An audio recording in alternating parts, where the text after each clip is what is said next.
So yes, I still love working in the analog domain. Most of the work I do in stereo, almost always, is on the analog console. It's not that I'm not able to achieve great results working digitally. It's really a preference thing. There's something very natural about putting your hands on gear and getting that instant feedback as you're working in real time. It's like playing an instrument. There's nothing quite really like it. We do work digitally sometimes, especially in immersive formats. Dolby Atmos, we're able to master all digital. We also developed our own digital plugin with IK Multimedia some years back, many of you might know, called the LMC.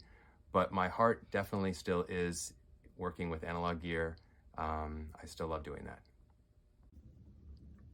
Got a question about whether when we make vinyl, whether that music needs a limiter. Traditionally, we don't treat music different for the different formats. We do one setting for all the formats. And if music is done right and processed responsibly and with integrity, that's what you'll find in any circumstance, in my opinion.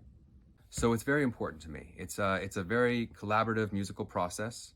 And the relationship evolves over the years. I have clients that I've worked with for over 15 years, and they mix anticipating my process, and I already know what to expect from them even before the mixes show up the day of. I kind of know where something's going to sit because of the continuity of it all over the years. So it's an intimate musical process, and it's very important to me.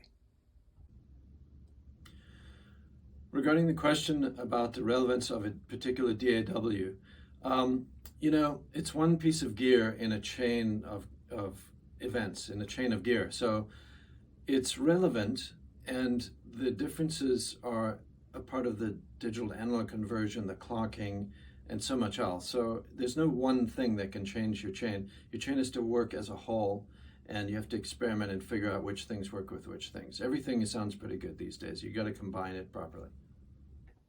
So I think the most important thing to know is knowing one's place in the process. For us, it's mastering.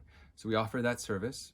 We're going to put our best musical foot forward, and we are able to realize this project in the very, very best way that we feel great about, and that we have this knowing that most likely everybody else will too. And we're also of service, so it means that we are a service-based business. We're going to be answering emails and phone calls, making sure that we end with a project on budget and on deadline, and with a big smile on everybody's face. That's what we're going for.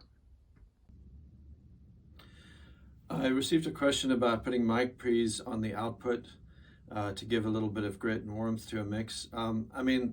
You just have to try different things. There's a lot of times when gear is used for something that other than what it was designed and intended for. That's not something I've heard of. There's other ways to do that. There's actually plugins that do a good job. UA has a great suite of analog tape emulators that I find can do that very well.